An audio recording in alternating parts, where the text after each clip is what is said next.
In your divine essence you shine. In your divine essence you thrive. I'm your host, Riss, and you're listening to Essence Podcast. Hey soul babes, welcome to the Essence Podcast. I'm your host, Riss, and in this space I dive into the world of holistic wellness, creativity, and spirituality. Consider me your intuitive bestie, here to guide you along the journey of reconnecting with your divine essence. Together, we'll help you discover true authenticity to live unapologetically and be aligned with your purpose. And in this week's episode, I'm speaking with Ashli Camille. She's the author of My Bare Skin, which is a beautiful, raw memoir about survival, addiction, but most importantly, rebirth. And she spills her heart on the pages, allowing herself to be seen in all ways and shapes and forms to show us that as a collective, we have the potential of turning our story into fertile soil for new life. So we're gonna discuss the life cycle of how that looks and sharing the knowledge on how to acknowledge the shadow. So grab your tea, grab your crystals, whatever you need to get grounded, and let's dive into this week's episode. Ashli, welcome. Thank you. Thank you. And thank you for such a beautiful introduction. Yeah, of course. Okay, well, let's get into this. Let's get into your book, girl. Okay. Okay, so I want to first start off with saying that I was gifted her book. This was a gift through a mutual friend, which I don't know how this mutual friend found me, but she found me on Instagram and started following me. Yes, she has a way. Yeah. And she sent me your book, and I first was like, oh, okay, sure. Like, I'll check it out. And this book has been quite a journey, like really reading into just the different experiences that you went through. I will have to acknowledge that it took me, yes, as you mentioned in the beginning, if you need a break, take a break from reading the book and integrate it. That is absolutely what I did. I was reading through it and seeing your childhood and then transforming and transitioning into your relationship with your mom and then picking up those habits and reliving those through the addiction, through the abuse, finding your way through survival. And in those peaks and those moments, that's when I had to take those steps back. But then you also saw me, like I felt seen because you express so deeply with the words that you share of like how, you did get touched as a little girl and how you did go through domestic violence. You were so honest with your story.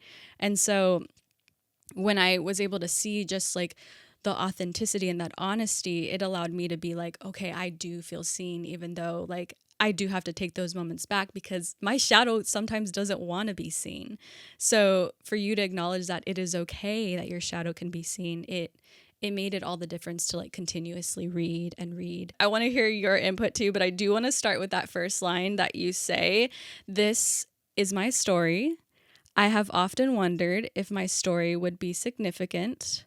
What meaning does it all have? And would it be worth it if I revealed the deepest, darkest parts of me?" And then you say, "I know it will be.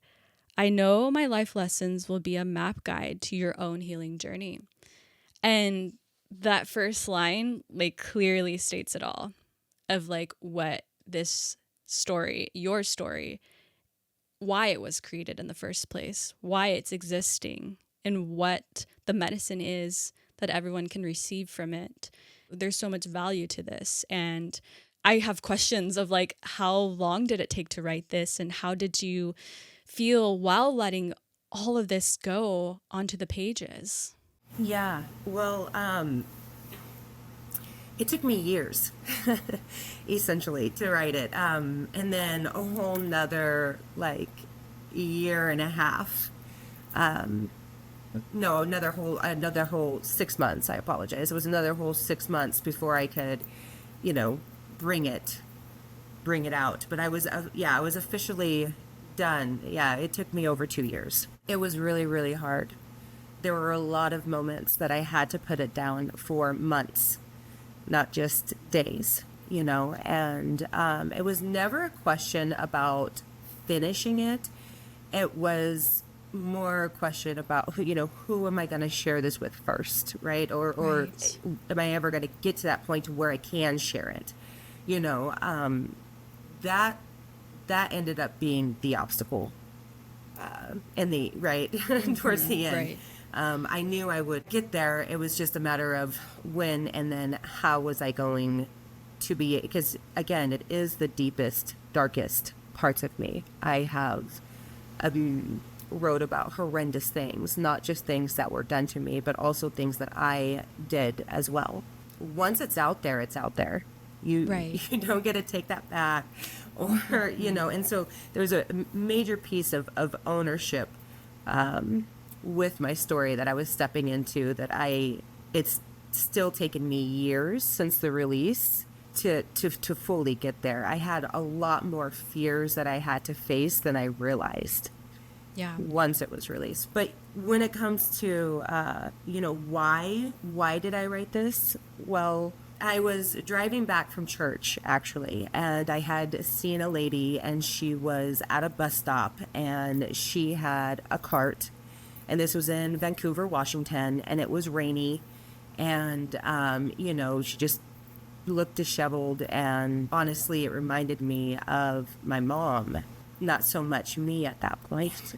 And I had held my hand out to pray for her, and pray for protection, and pray for healing, and that she will find the people that she needs to, and she will find the strength within her to change that. Maybe nobody's ever told her that. Maybe she doesn't really know, that there's another way.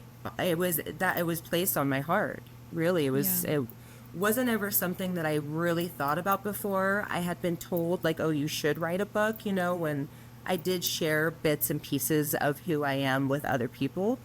But it wasn't until that moment. And then it took me months, even from that moment, to even start writing. It Yeah. wasn't like I just had this idea and I just started doing it. Like, this was, it really took me a long time to be able to initiate it.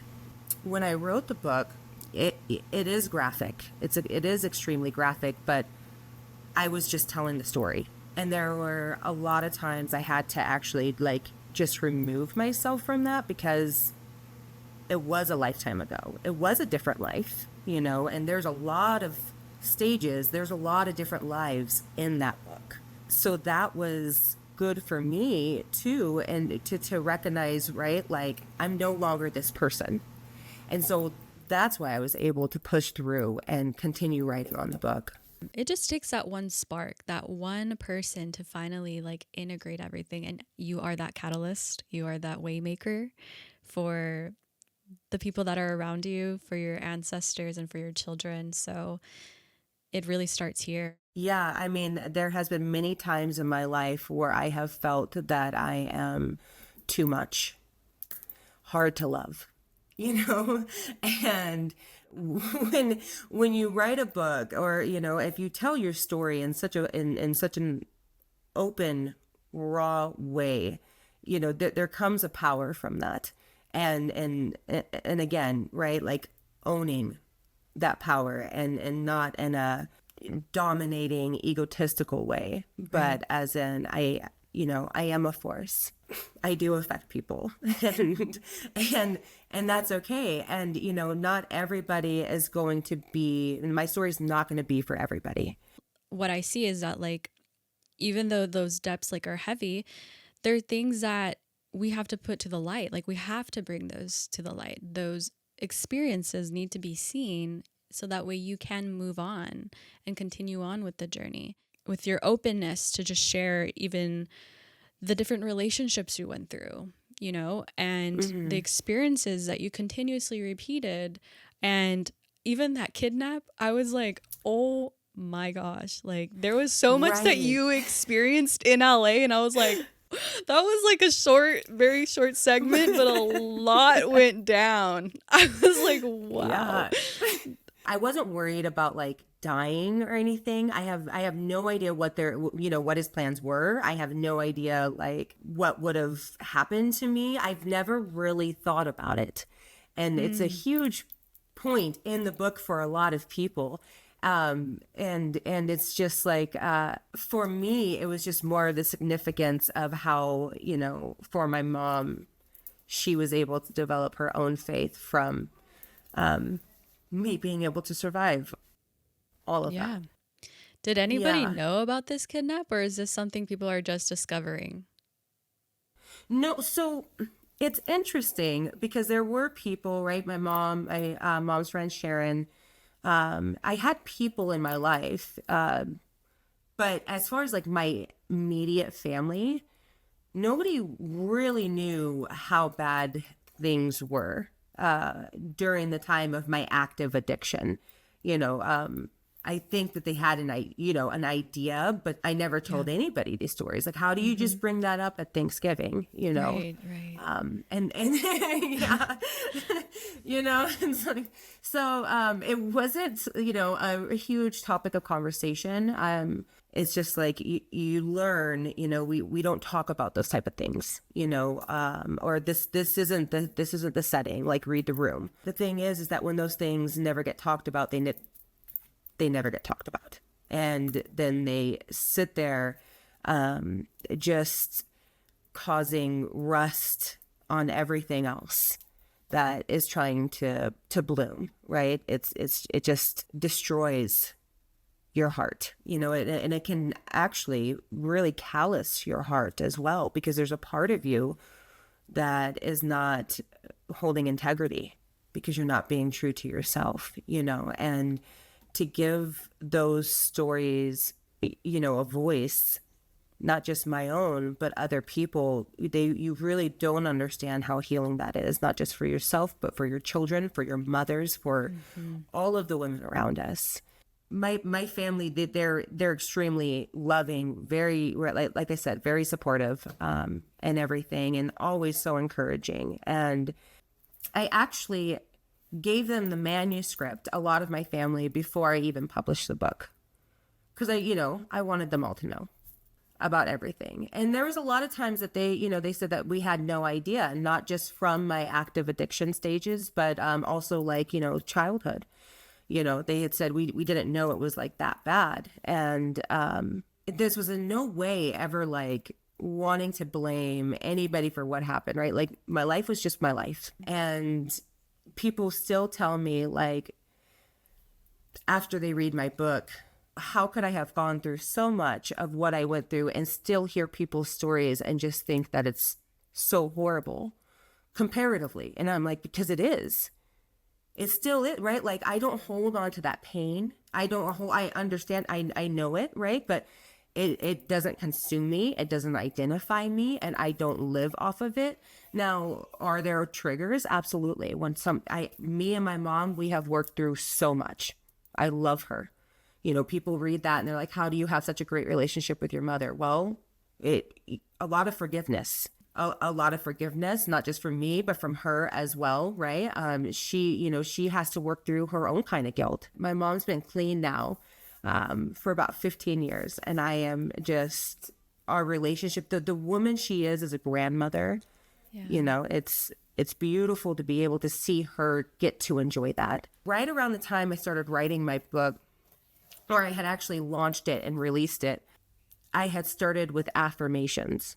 And I had never really done it to this level. I had done like writing affirmations on your mirror, saying some things in the morning, but like I realized how important it is to rewire your brain, and if you're constantly telling yourself like, oh, nothing ever works out for me, nobody wants to be around me, I'm not worthy enough, like, this is what we're, right? If we're constantly saying I'm an addict, and I have this many days clean, it's like, is that all that we, where's our brain going? Because I'm not just an addict, right? Definitely, I do not ever say that. I never say that anymore, because I am a writer, I am an herbalist, I am a mom, I am a friend, right? Like, there's so many other things that I am. everything that you're saying is it's very much how you heal the story is by the affirmations, is by changing the dialect of what you're saying to yourself, because that becomes a projection of what you create. And when we are repeating things that we know consciously, it's like we're staying in that conscious place of like, that becomes a pattern, right? But like the affirmations, they might feel silly and weird and like they don't technically exist in your physical right now, but eventually they do because you believe it will. And so I do feel like even like what you're sharing was like the relationship with your mom, like it was not easy, but you didn't continuously say it's not, ever going to get like easier. You like literally lived through it and worked through, like you said, the forgiveness, because that was the healing word you needed to get to the place you are with your mom right now. I believe I've been on this journey of forgiving my mother for a very long time. But it wasn't until 2020 when I fully dedicated, right, to loving my mom right where she's at. There's times that it's hard because there is still that little girl, right, who I'm angry, I'm fearful, I'm scared. Yeah. I'm Right. I don't know how I don't know how she's going to show up. I feel judged. I feel abandoned, right? So there's sometimes that my best self doesn't come out because of that hurt little girl. And one thing that I love is that my mom's our relationship, we're able to now hold ourselves that if we get upset, like we have the space Right. now, we can have that space, but we know the love is there. I'm really grateful that I can witness that. And I hope to be able to better tell, her healing journey one day. The story itself, your story, is that seed of potential for your mom. Like she knows it exists. And when she's ready, it's there, And I do feel like because of your book, it has become that stone for the rest of your family to see. Whenever you're ready, you can let it go. You can see it for yourself, what you need to see. And they know somebody, which is you, that can help them understand and integrate what they've gone through and be able to choose differently, whatever they want to change, they can transmute that, And so for your mom, it's bringing that energy to her every day, and it's healing, and it's also showing her inner child she's loved too, because it's all just that reflection too, right? Like we are all just trying to heal our inner child. A lot of the reasons why we put these blockages and go straight to survival mode is because of what happens in our childhood. And so that inner child of you, she gets to heal along with you in this version that you are now because of that. And also there was something else I wanted to share of like, a lot of us, we can get stuck in like a victimize mentality of like feeling like this is happening to me. This is like, it starts to come really heavy, the victimization. And we've been all taught that through our society of like to be a victim. And it's the trap. It really is a trap that keeps us small and not feeling worthy enough to like want to do better or heal ourselves. Truly, when I think about little girls and being suppressed, it's a huge theme in my life right now, particularly that I'm actually currently working through. It's that, don't cry. There's nothing to cry about. You know what I mean? Or, you're really loud, like, or, and it's, I'm really tired of hearing that. I think that it's really important to remember that we are emotional creatures, especially us women, right? It took me years until I was in my early 20s. And actually my counselor had pointed it out, like, do you realize right before you start your cycle, you get like really, and I said, no. And when she said it, I didn't take it personally. Yeah, I didn't take it personally. I was just like, no, of course I don't. No, I had no idea. No. And so it's like when you're it's like that death cycle. It's like you really are having to relearn so much about yourself and the world. And you're going to continue to do that. You're going to have to continue to show up for new versions of yourself over and over again. And there's going to be a void where you're not going to know, right? How is it that I'm supposed to show up? It will come naturally. The more you listen to your intuition, and we need to be listening to our intuition, and, guiding us, because when we stifle that voice and when we start to question ourselves, that's when others can come in and have that influence on us. And it's one of the reasons why I love where I live right now, is because the winter time offers that. The winter time, it almost like it forces me to slow down. Like, women, you really do need to have a lot of just rest. Yes. And we do not give ourselves enough permission. I'm sure everybody, like people in your friend group has talked about it, possibly, but all of these women who are just like, go, go, go, and I understand I'm still, pursuing things and doing things, but there are many times where our body, our mind, our heart, our spirit calls us to rest, and we don't acknowledge it for fear of judgment, or, like, well, what if I miss something? Or, like, what if they call me lazy? There's all types of things that go through, people's head when it comes to like, oh, I can take a nap. I was never a nap taker. I felt like it wasted your day, and now it's like, I listen to my body. If it's saying it's tired, just lay down.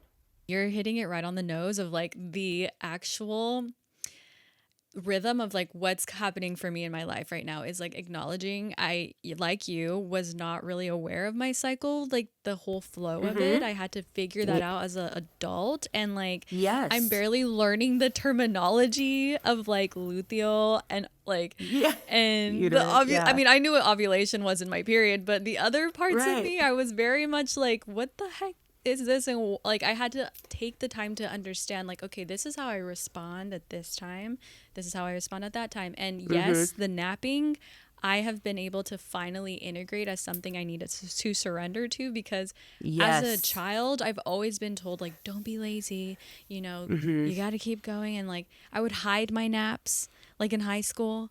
And like, I was just exhausted all the time as like a young girl. And so because you're this a teenager. Exactly, a teenager. And also at that time, I was not eating healthy at all. Like, my body was on some, real processed food. So, being more conscious and aware of like myself now it's been wild, of just how I'm basically reparenting myself and showing myself that I need to take care of me, just as much as I would take care of anybody outside of me.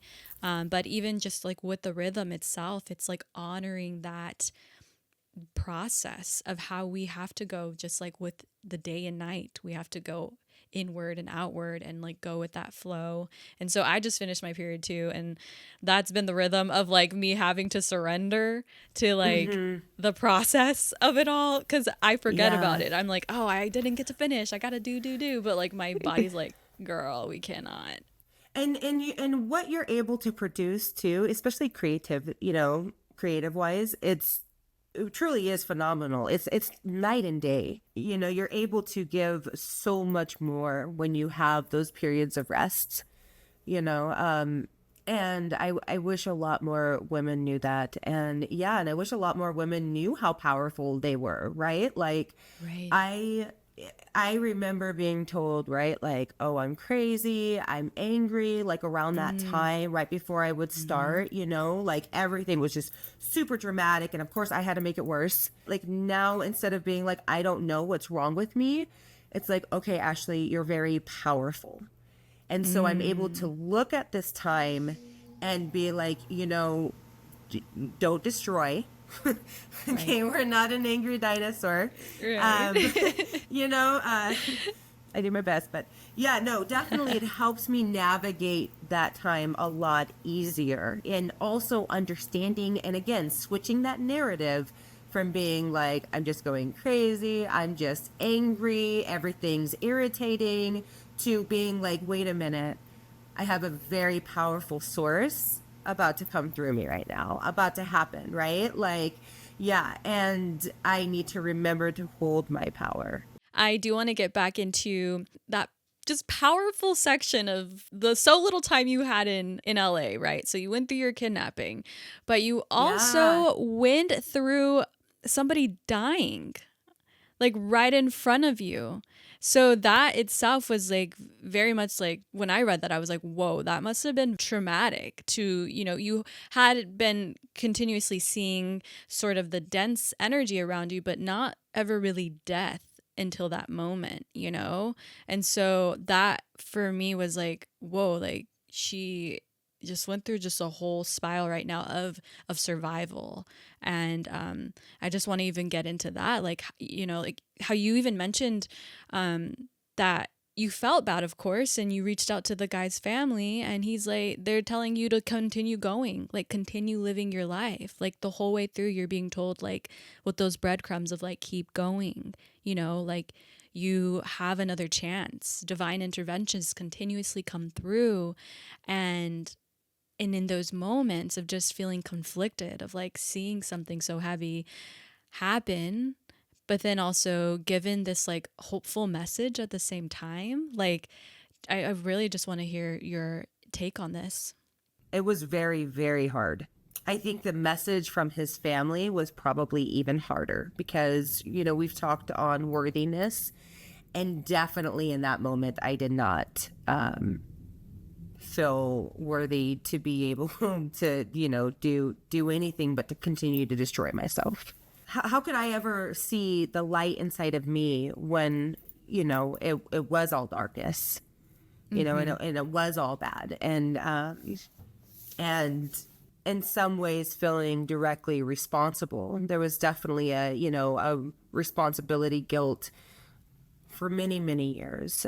Since then, I have looked for his family. I've looked for his brother and his aunt and uncle just to kind of give them an update and let them know, like, it took me a few years after, but I did, and there's been many times, especially early on in my early, right, recovery part of life, that I would think of him often, and I would, it was just kind of that thing is in, I know you would be proud.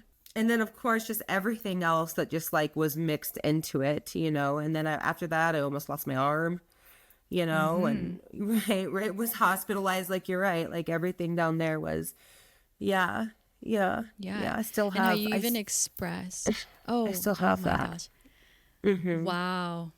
It's Right. And deep. so, when people talk about, right, like, oh, the cover of your book, it's like, no, you don't understand. It is the story. And then I was like, wow, that is very empowering. Just how you even, zoom out in between of like giving in those beautiful words of affirmations and like even giving your perspective of like where you are now to like let your story be seen, but then also show where you are at with your consciousness and your healing process. So it's like you're seeing sort of that denseness, but you're giving it medicine as you go. And just even how you were reflecting on the last time you were at the hospital when you were a little girl compared to like when you were an adult, and then like seeing those two polarities of them being so different. And especially how, a doctor or nurse or whoever's taking care of you inside of a hospital would be like, poor child, poor thing. But then when you're older, it's kind of like, oh, look at her. She's a hot mess, and how heavy that is because it all started so young, and it just spiraled and just snowballed on top of each other. So just even you putting that together, that duality was wild. And it did, to me, it felt like that peak, that climax of you being in your survival, of you having to like find your way through it.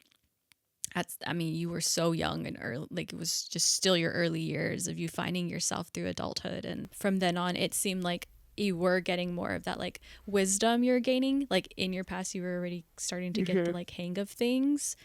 And then it turned into the love life cycle of Yeah. the relationships that you went through of like having to I see that's a survival turned into a certain like now I need to heal myself through love, and it became like more so fixated on the relationship aspect of things. I do want to say your Yeah. support team, like your children and everyone that you mentioned in there, like I was like, yes, like they for me were like characters in your book. Like your whole life, I did not know you. So like just reading your book and then like seeing your Instagram, I was like, this is real. Like these are her support teams. Like these are her children. Like they're so beautiful. Like it felt like it just like was like a whoa, you know, like this is what's Yeah. going on, like this is her life, and it's so much more beautiful now than what I was reading, but like just to even see that you just felt, I felt more compassion for you and what you experienced. So Yeah. yeah. Yeah, no, they really, it really is. I am very lucky to have who I have Yeah. in my life and to have this life that I have, you know. And I think I've always had this heart, because I'm a Venus and Pisces. I love that. And my South Node is in Libra, so I've always had this Ooh. heart, you know, yeah, for others, and you know, and to be able to love almost too much. I sometimes, right? People would say, and I do believe that, you know, love is the way. And we, at a point in our society, have come, you know, to it's like, well, if it's not working, then we just need to leave. Right. Right. And I was very much, in some ways, you know, once I got sick of the shit, right? Once I got sick of the shit, would just go. And there was a long time where I really didn't like them, and I really understand my anger or frustration too much with it, right? And there was a while where I would, you know, that whole men are the worst, men are the worst, and then I had, you know, F them all, they're all assholes. But then I had been a part of this group where we actually went into like men's prisons, and we helped with coordinating conversations between the inmate and the correctional officers, to try to bridge that gap, right? So I had gone in, and for the first time, I remember thinking that was when I first realized how badly we need to, like, you know, serve our men as well when it comes to the healing, because there was guys who were talking, and it didn't matter their eye color. All I saw was my son. They're little boys too, just one and the same, you know. And what's happened is our pendulum, just like with anything within ourselves, within the world, it needs to correct itself. You know, we've gone from women being completely oppressed and having absolutely no voice, and, you know, being stifled in the worst ways, you know, spiritually, emotionally, and mentally, to now there's just this huge, you know, force of just like anger when it comes to men, you know. And that's currently, I feel, I feel like what happened over here is still so relevant and prevalent that it's hard to forget. This is very much like the theme of it all that's playing out, and this is something I've been looking into a lot, is gene keys, and it is kind of like human design, where it like reads different parts of you through the I Ching, through your astrology, and just different elements put together. And what I've noticed through the gene keys, I'm on the Venus sequence. So there's like a whole love spectrum of what I'm learning right now, especially with my boyfriend. I'm kind of like comparing and contrasting our charts. And like we have in the gene keys, you have a shadow and you have a gift. And then you have something called a siddhi, which is SIDDHI. And it means like the highest conscious state of mind. So between your shadow and your gift, it could be really low, and that could be the like role you're playing out, and mirroring that with a partner, and they're playing out their own shadow, and through that we have to, you know, of course, grow. That's how we grow through the relationship, is by working on the shadow to get to the gift, to get to more of that light. But it becomes very much blinded by we get tired of it. We don't really know how to sit in one place, and technology is not helping us do that. We are getting so stuck in this place of like, okay, quick, quick. And so we get bored easily. We get like, we over it easily. And so that's sort of like what stops us from actually getting to grow to our highest potential is the impatience. I do feel like that's a shadow we all have. And it's something that repeats itself. And so that's what I was picking up from your story too, is like the shadow was just kind of repeating itself. And it would have this breakthrough where, yes, you were in this place of like, I can help. And you stayed longer in the relationship where you were married in. And so that turned into you doing your best to help yourself get your gift and for that person to get their gift, But then it comes to a point where it's like, I have to set my boundary. I have to take care of myself. So when enough is enough, per se, in our relationships, we are having to work through those shadows in order to get to the gift, to the light. And as you're mentioning with the men, yes, there's a lot of that going on. Like a lot of our shadow, their shadow, that has to be transmuted and uplifted. But when is the time and space when you're a man because you're told to do, right? Like you don't even know how to be. And that's not taught to you because you're told to like bypass any feminine energy you hold within you and continue embodying the masculine. And there we go, dragging on our shadow and our skeletons in our closet with us everywhere we go in every relationship. And it becomes that pattern. Absolutely. Yeah, absolutely. And it definitely comes to a point to where you're just like, I have nothing left to give this dynamic. I don't think it's about like even like a worthiness, you know what I mean? Or like there's been a lot of times I've gotten to that like, fuck you, like I just want to, just be done. Really, I just don't have anything more to give to the dynamic. And that's where the balance needs to come into play. And I'm still learning that, right? Like it doesn't have to be one or the other, right? There can be some gray area again, right? Like finding that peace and what does that mean? And it's not just about staying silent in order for everybody else to feel comfortable, and also learning from me in particular that I don't always have to say everything that comes to my mind. I don't always have to say everything that, even if it's factual,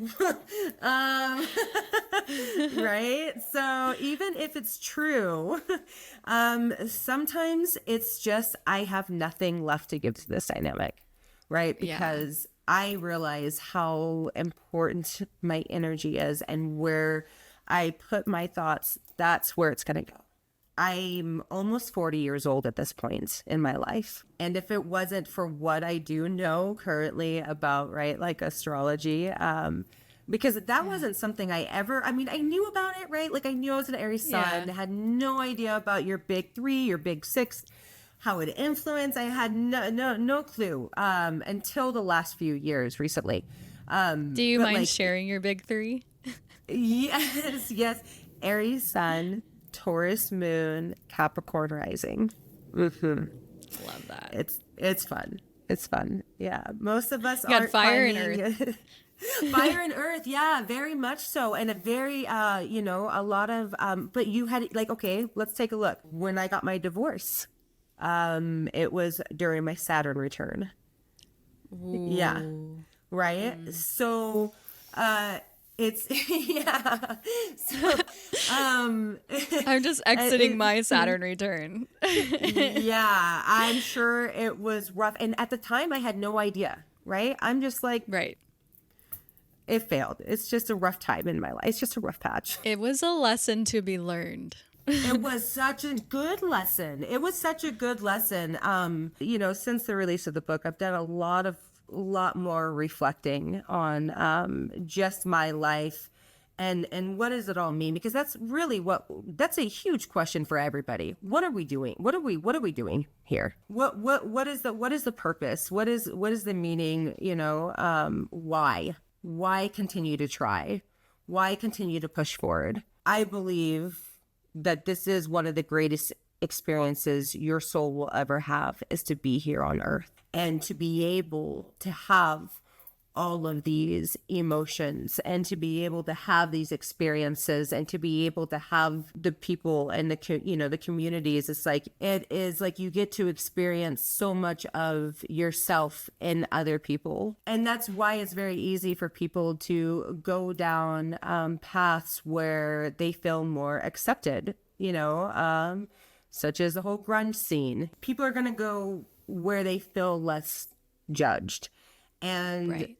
And it's like, I think that what's happened is the divide is more than just, right, like mental health or drug addiction and everything like that. It's that we have a judging society and then people who have absolutely no true moral compass too, but will open their arms to like anybody as well, right? So yeah, we need to really be aware of that.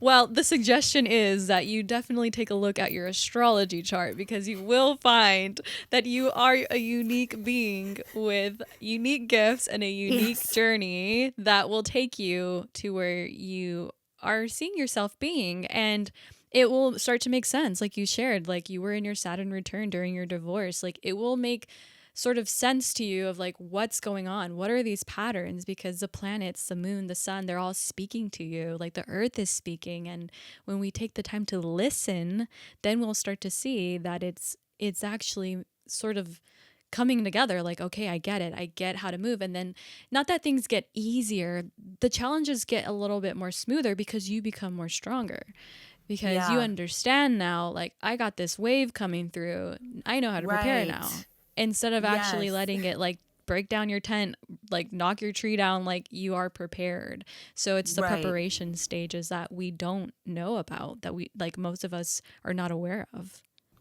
Well, I tell people, right? Like it's not that my life doesn't go up and down. Right, I've of course. I've hit some incredibly low still even in my life Yeah. now, right? Like for me, definitely like taking a look around and being like, what is going on? From Right. like Yeah. 2023 to the pretty much the end of 2024. It was like, what unhealed Yeah. part of me attracted this?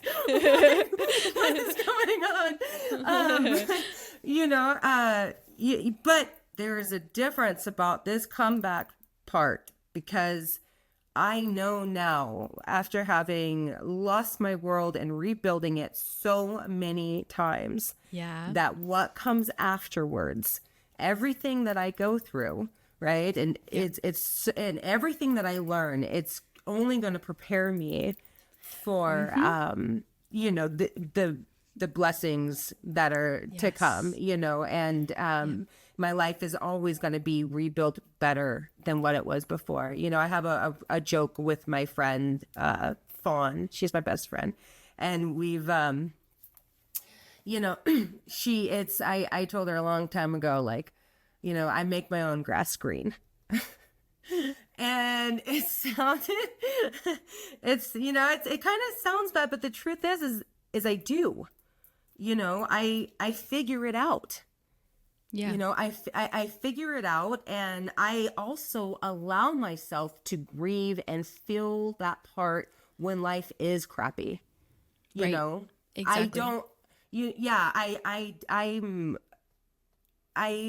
have to, because if I pretend that, it just wasn't there, it will creep back on me way worse than if I would have just sat with it. So, Oh yeah, I want to share but now yeah. just like this segment Yeah. of, okay, I've been wanting to like add this in, so I'm just gonna say it. But Okay. part of the last part from that I got from Woman Who Rode the Wolves is a skeleton woman, and what you're sharing Yes. here is given that skeleton woman. So like this girl, she gets knocked over, like her dad pushes her over a cliff because she had done something that wasn't right in his eyes, and so he kills her. And so this very young fisherman is fishing and basically years later picks up this skeleton from the ocean, brings it back with him, and is scared shitless. And so he's running back home with the skeleton following him the whole way home, and finally gets to safety. And then as soon as he's there, he acknowledges like, oh, like the skeleton is not leaving. Like it was tangled up in his net and stuff. And so he shows the skeleton compassion and untangles every knot until the skeleton woman is pretty much there with like just laying there against the wall. And so he goes to sleep in this story, and he's crying in his sleep, and the skeleton is like drinking the tears from the man. And so that is what revives the skeleton. And so I do feel like this is something that is very much in all of our stories, is like we, as much as we're living, we are also dying. And so just as much as like we're going to start to see the light, we also have to acknowledge that there is death, there is darkness, there is shadow that needs to be transmuted. And as you mentioned here, it's like to make your own grass green, it's not about making sure you're heading to the light and like staying there in this like perfect world, but also seeing that it gets dense and heavy and dark. And when we acknowledge those shadows, which you have done so beautifully in your book, it allows you to see that there is the green grass, there's the light at the end of the tunnel, there's that opportunity for more. And then we get to know the cycle, we get to understand it, we get to appreciate it, because then we get to live in the moment even more. We can actually be in the moment of like, I'm living, but also acknowledging when we have our dark times that we gotta die, but in a more understanding way. Because at that point it's because it's fully yours. You didn't bypass or skirt around anything.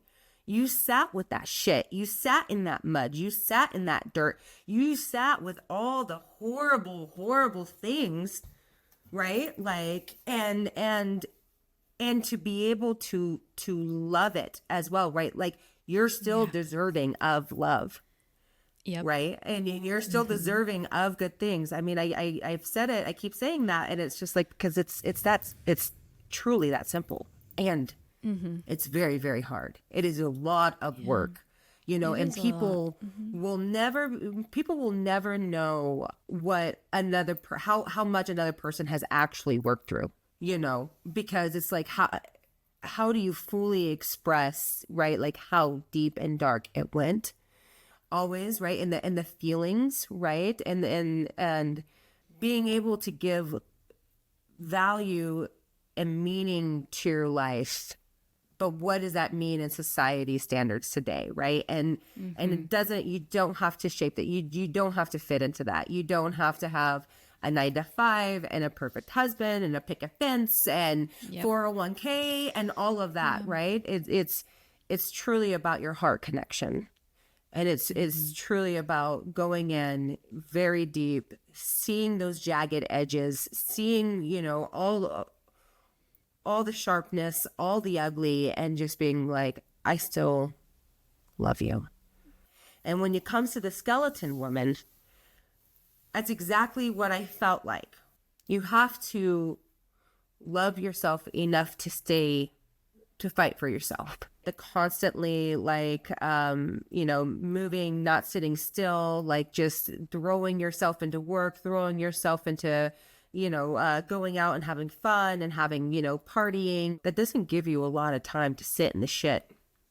Right.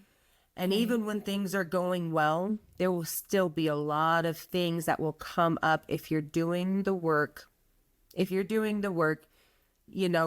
in your peaceful eras, right? So even at your peaks, there's still going to be more that you will discover about yourself. And so it's like, it's not about battling, and fighting some version of yourself and like letting, that go. Truly, you have to embody it and love it and say, this is me too. And it doesn't take away from this, right? It doesn't take away from the beautiful aspects of yourself. We all hold a duality within us. I do want to add to the mix as like your ending. I mean, it goes to say what you're sharing right now is like, for months it was just me and God. I was a mess. I was gooey and sticky and repelled everyone around me on purpose. While I sat in my shit, I was healing from the pain that I had not faced in years. I was, in essence, dying, and then I woke up. And that goes to show that what you're sharing is like we have to sit in solitude with ourselves. And sometimes it doesn't look like it's, God, because it's been so much energy that's been pulling you down, but it's your mirror to show you that you are not alone, that your higher self, your ancestors and the divine is there to hold you. And surrendering to that process is like, it's the challenge, but it's also the gold. When I was really fully sitting with everything that had happened collectively in my life up until that point, it opened doors to where I have relived that time at least a half a dozen times over. Because it's a constant new discovery, right? It's a constant new form of raising your level of awareness of yourself and of your vibration and of the people around you. And once I wrote that book, once I released it, it was like giving birth to a baby. I was like, I had nothing else left to give. And it was like, I didn't know where to go from there. I didn't know. And I had also just started to date. It was almost like scary because here it is. I just wrote this horrible, god awful story, with all these bad moments. And I'm just like, oh yeah, but like it's all fine. It's all fine. And it wasn't, and there's still spillage, right? There's still spillage of like things that I have to continue to process through. And I think giving yourself grace, people don't give themselves enough grace. People don't give themselves enough credit. People, really don't. It's like, can you just give yourself a break? Look at everything that you're going through. But yes, sitting down and really sitting with yourself and letting yourself feel everything and not putting a judgment on it. Because you will be the first one to judge it, right? Regardless of what it is, but not just putting a judgment on it. That's big. That's big. You have to be able to sit in your shit and not put a judgment on it. Yeah. Yeah. Yeah, I mean, because if you are, then you are just feeding it. You're feeding the shadow of what it wants, and it's bringing you down and down, more. And so, what you're expressing here, yeah, it's definitely having to just sit in it and acknowledge it, but especially with those words of affirmations, of prayers, like those are the antidotes to helping you unravel. And I totally get what you mean. Like the story itself, it doesn't erase, like it's there. And your goal now is to embrace it. Your goal is to accept it, to forgive it, and to shed light on it. Because like you said, like you wrote it, and yes, it was hard to integrate, and you're still doing so, and you're seeing different perspectives of it. But in itself, you're also elevating your consciousness. You're elevating yourself through that story. Like it's different ways that you're learning how to like work with it, because it's a healing journey. It's a healing process. We're going through this as we live. We're also, again, we're having to transmute and to work through it. And I do feel like that in itself is part of why we are here. Yes. Like we came to earth to feel that pain, to feel that light, to feel the ecstasy, to feel the dense darkness. Like Yes. we feel it all. And so it is our power to understand how to use and like alchemize all the way that we're going through it. Absolutely. What you said, you just touched on a really, really great point, right? How can I know what happy really is unless I know what sadness is, right? Yes. Yeah. How can I know what love is unless I have had that hatred, right? How do I know what joy is unless I've had that anger? And I really hope that, I just don't want people to just kind of just think this is all there is. Because no, there isn't, right? And I keep saying that, but truly, I do feel a hopelessness, and obviously have felt that for many years coming from the world. And I think that's kind of where our world has gotten to, why it's gotten to where it is today, because we're not really fixing what the issue is. We're trying to give everything a pretty name. We're trying to diagnose everything. You know what I mean? We're trying to, again, fit people into boxes.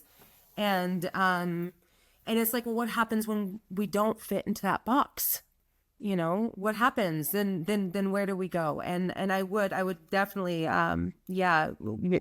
I am working on creating a community and a safe place for people to come, much like your own and much like what you're doing. But I hope if people do read my book that it inspires them in the same way. Well, I really enjoyed talking to you, and I'm so grateful to have been given this gift, because it was that inspiration, that seed that fell into my lap to see like where I'm going next. And it's like, it just goes to show that, like, you know, the universe will help you out. The universe has your back, and it will fall into your lap when you're ready. And, you know, even this in itself is already building community. So I am grateful that you decided to put this out here. Yeah, thank you. Again, you've rejuvenated me. You know, again, life can kind of go, being a mom, and you can kind of go. And it's just recently, just the signs that I'm getting is to, you know, come back. Like, this book is so important, Ashli. This is very good. Yeah, of course. Yeah. I mean, the universe is showing, like, is like expressing it in many ways with all these synchronistic moments. So I really am grateful for this time. And I do want to ask, like, if others that are listening to this want to purchase this, where can they find this book? They can find it on my website that I have, as well as Amazon. I also want you to announce any other services that you have here. Right. I'm an herbalist. I got really, really sick years ago. And, you know, I had spent so many years like just destroying, right, myself with all of that beautiful adult candy that we have on the streets. That now, right, I have literally, healed a lot of different things. Actually, I haven't talked about it with a lot of people, but even my Hep C, that was something that was in my book that was absolutely devastating for me to receive from New York. That's gone. No, and that has been 4 years. Yeah. So, Yes. Okay. I just want to address that you had mentioned like my experiences that I went through. And then one of them you listed was an incurable disease. And I was like, no, this girl is healing from this. I'm sending this girl power and healing right now. Yes. So that has been 4 years, right? Wow. I lost all of my hair. I lost all of my hair a couple of years ago. You can see this is white. It doesn't look like it, but that's all gray. This is all gray right here, all white. And I've regrown my hair back 100% naturally. So I started my own herbal wellness brand called My Bare Herbs. My Bare Herbs. So I kind of have a little theme going on with My Bare Skin, My Bare Herbs. You know, the next book is going to be called My Bare Heart. So yeah, it's there. Thank you, Soul Babes, for being here and tuning into this episode. If you would love to reach out to Ashli, I am leaving all the links below to reach out to her website, to DM her, and also to order your book. It really is one to keep when you are going through a transition, when you are ready for a breakthrough, and how to understand your own story. So if you would love to hear more about it, I will put the links below. And if you would like to hear more about being in your essence, you can follow me on Instagram and TikTok at Essence of Riss. And if you would like to hear more episodes of Essence Podcast, you can find it on Spotify, YouTube, and Apple Podcast. And I'll see you in the next one, Soul Babes. Bye for now.